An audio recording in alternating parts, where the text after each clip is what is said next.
Bien, bonjour à tous et à toutes, amis vapoteurs, amis vapoteuses, bienvenue sur La Vape c'est pas sorcier.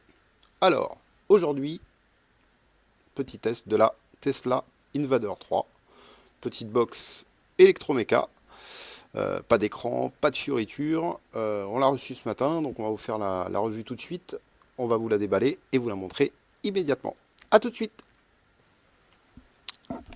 Alors, la Tesla Invader 3, voilà, on va l'ouvrir,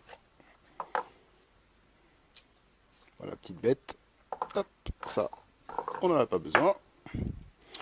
Ensuite, donc voilà la box. Tesla, petit Tesla marqué ici. Invader 3 ici. Donc c'est une box mode. Hein. C'est pas une box électronique, il n'y a pas d'écran. Le potentiomètre qui est ici, qui part de 1 jusqu'à 5.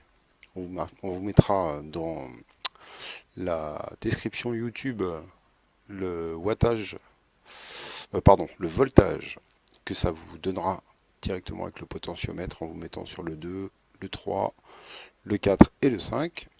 Ensuite, derrière, il n'y a rien. Au-dessus, le pin 510 sur ressort directement. Là, vous avez un petit voyant bleu. Donc, pour allumer la box ou pour l'éteindre, 1, 2, 3, 4, 5. Donc là, on peut voir que ça a clignoté, ça veut dire qu'on l'a éteint. On va la rallumer. Et là, ça s'allume. Donc, ce voyant-là est fait pour vous donner des informations telles que une erreur éventuellement avec votre atomiseur ou votre dripper, pour vous informer que vous avez bientôt plus de batterie, et le bouton Fire donc, qui est ici. Ensuite, ici vous avez un capot que vous ouvrez. Donc là on peut voir que j'ai deux accus en 18650. Voilà, un petit ressort ici, pardon, un petit aimant ici, un petit aimant ici. On remet directement. Voilà, on peut voir que c'est bien hermétique. La finition, elle est quand même assez jolie. En dessous, vous avez le dégazage directement pour au cas où il y a un problème avec la Q. Voilà, et puis après, ici, on peut voir normalement que la box peut monter jusqu'à 240 watts avec une résistance en 0,10 ohms. Voilà pour le déballage de la Tesla. On va faire un petit essai en direct et en plan large pour vous montrer un petit peu la bête. A tout de suite. De retour avec la Tesla. Donc voilà la bête.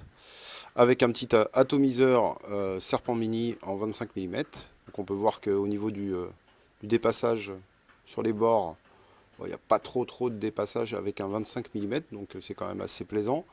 Elle est faite en zinc, voilà pour la petite histoire.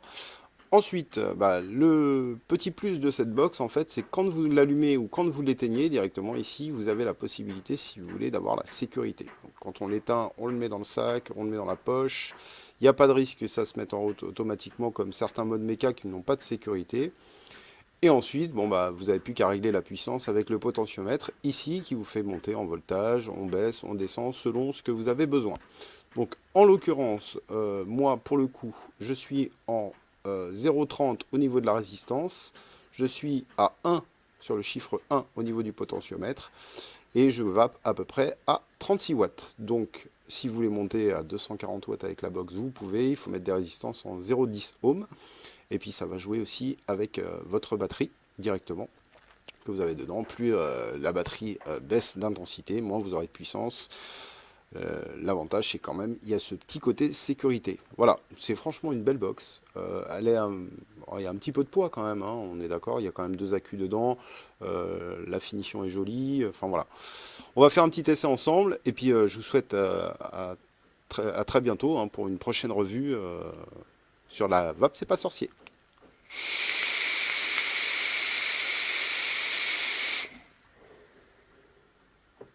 Salut à tous!